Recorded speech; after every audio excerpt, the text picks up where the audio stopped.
Mas vão morrer inocentes? Na guerra também morre. E se não for na guerra, também morre inocente. Nós temos inocentes hoje morrendo.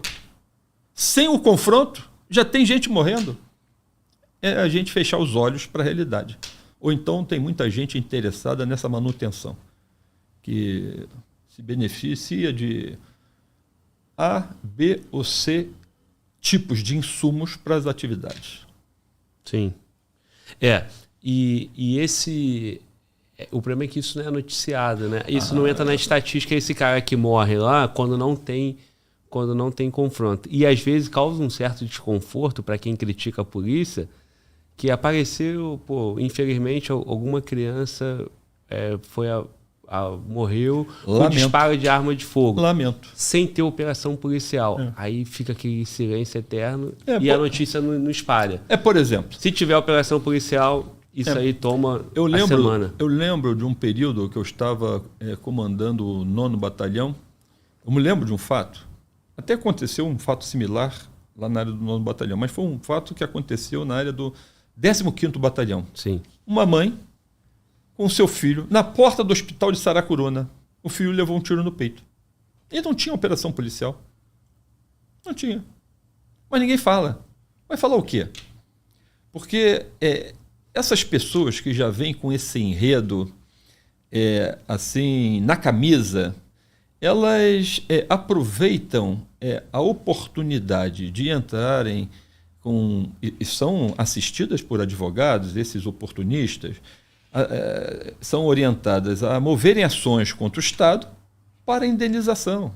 E os advogados querem, vivem disso.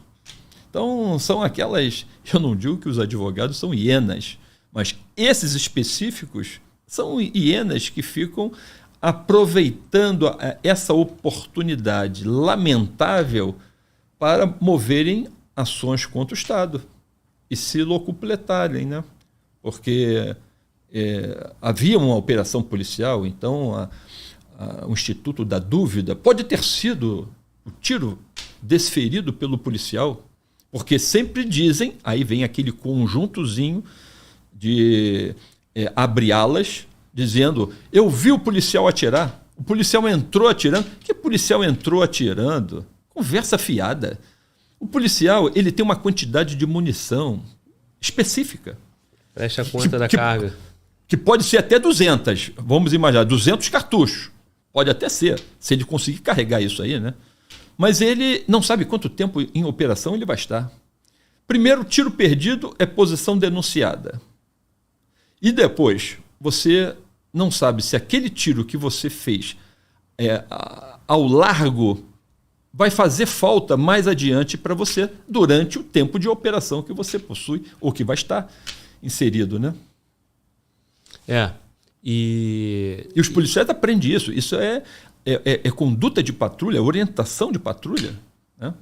Sim, e é isso. Aí quando não tem operação policial, aí o silêncio reina. Esse evento no 9º Batalhão foi era um menino de uns 11 anos dentro de um CIEP, era isso? E aí você foi duramente criticado. Eu acho até que foi ali que eu não fui duramente criticado. Eu fui elogiado pelo secretário de Segurança, que estava em exercício, porque o secretário de Segurança, que agora não lembro, era o doutor Mariano, ele estava em viagem. Aí tinha um outro delegado que me ligou. Era o Sá, nessa época? Não era o Sá, não. Que me ligou para cumprimentar os policiais e parabenizar a operação, porque a operação teve resultado. Nós tínhamos ali 4 comunidades, que era Morro da Pedreira, tinha uma favelinha pequena, que era Final Feliz, se não me engano, e mais 2 outros que eu não lembro. Era como se fosse um quadrado onde o 9º Batalhão não tinha efetivo suficiente para poder fazer cerco, isolamento, contenção e, com as suas patrulhas de incursão, realizarem a operação. Então, eu fui pedir apoio ao chefe do Estado-Maior, pedi primeiro ao meu comandante intermediário, apoio logístico e de recursos humanos. E esse apoio eu recebi.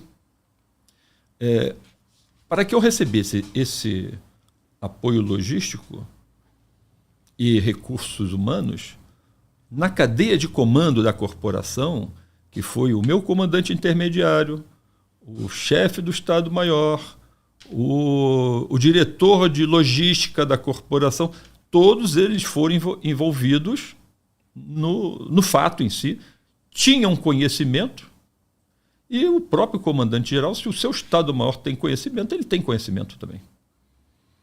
E ali nós realizamos uma operação, e delinquente fazendo tiro de cima para baixo, fazendo tiro de qualquer maneira para poder evitar a aproximação das equipes de cerco, isolamento, contenção, as patrulhas de incursão. Eles acabaram fazendo um disparo de qualquer maneira que atingiu uma área fora desse quadrado. Imagina aqui essa tela de telefone. Seria, se isso fosse um quadrado, seria isso aqui. Acertaram uma criança num CIEP, que estava a mais de 1.500 metros de distância dali. Desse cerco, desse quadrado onde vocês estavam pegando. Exatamente. O tiro atingiu lá. Se não me engano, esse CIEP era próximo ao Chapadão. Coisa completamente diferente. Mas por que nós realizamos e precisávamos fazer uma operação de grande efetivo nessa área?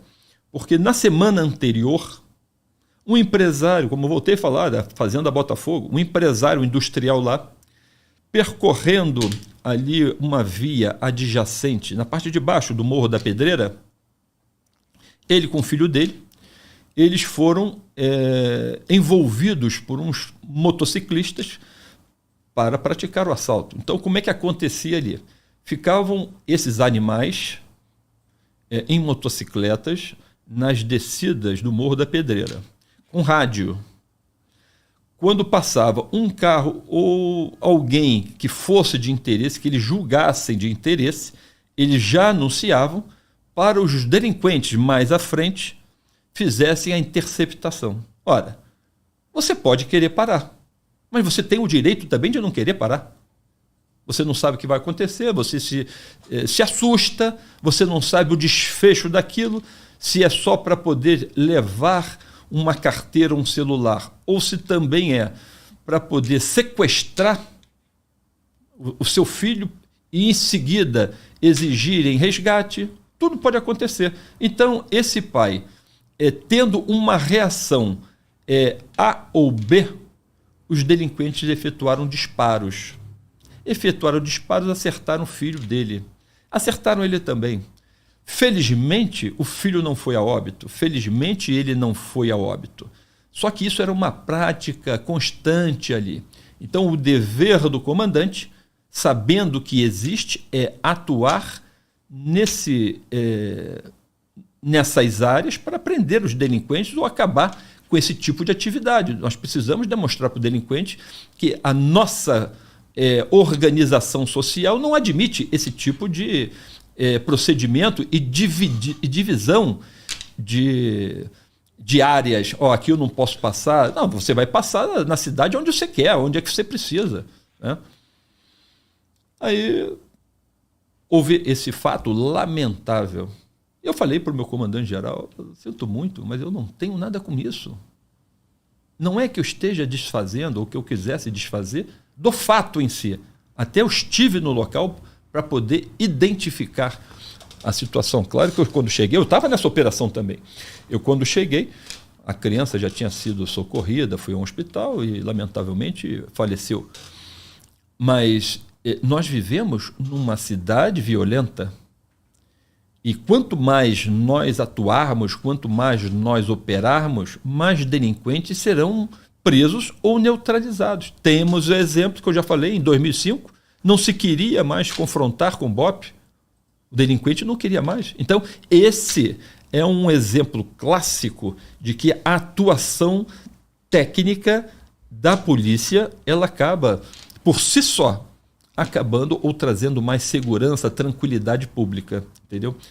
Então, esse foi um episódio. E isso não evitou que, quando eu citei duramente criticado pela imprensa, né? Porque tem matérias sobre isso, não evitou que tentasse associar essa baixa, esse efeito colateral à atividade policial. Na verdade, eu volto a dizer que aquela necessidade que todos nós temos, eu estou me excluindo você e excluindo, vou chamar assim, o meu grande time, de ficarmos colocando obstáculos nas nossas vistas. Não queremos enxergar. Desde o início dessa nossa conversa, nós falamos que a mídia ela é carniceira, ela quer atingir... Parasita. Ela quer atingir o governo do Estado através dessas ocorrências, que foram desagradáveis. Mas nós temos, por outro lado, uma perícia que foi feita posteriormente e foi verificado que o tiro não saiu das armas dos policiais. O tiro saiu de determinada, vamos chamar assim, de uma determinada altura, aí faz-se uma parábola e a distância, considerando, só poderia ter saído de cima do morro no início da operação. E o tiro foi atribuído aos delinquentes, né?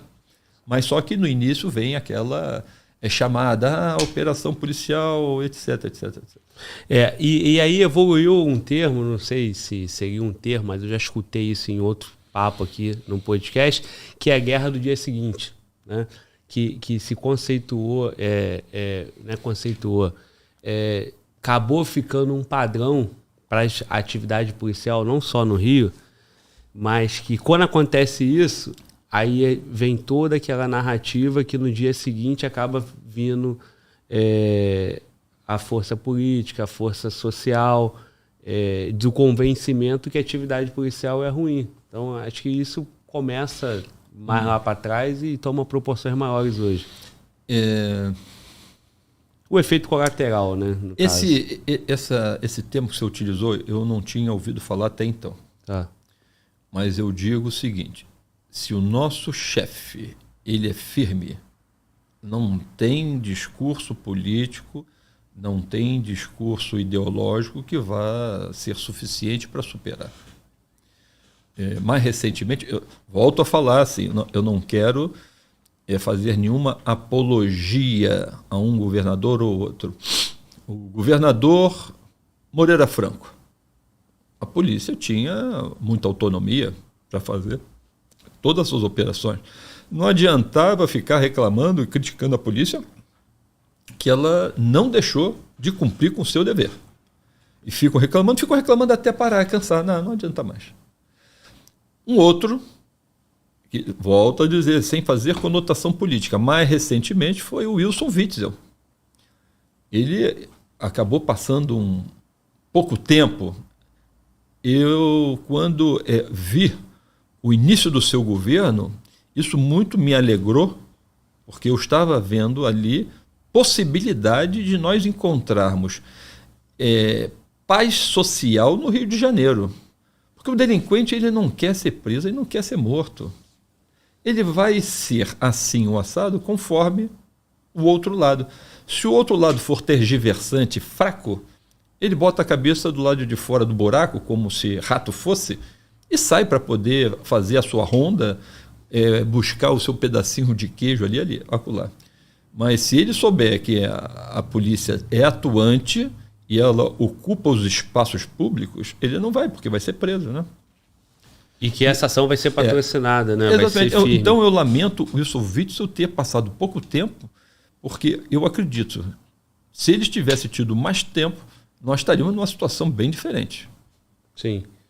Porque ele foi firme no discurso que não se pode aceitar meliante portando fuzil, arma de guerra e achar que isso é normal, isso já é o suficiente. Ele não era tergiversante, no sentido, a hora pode, hora não pode, hora pode, hora não pode. Sim.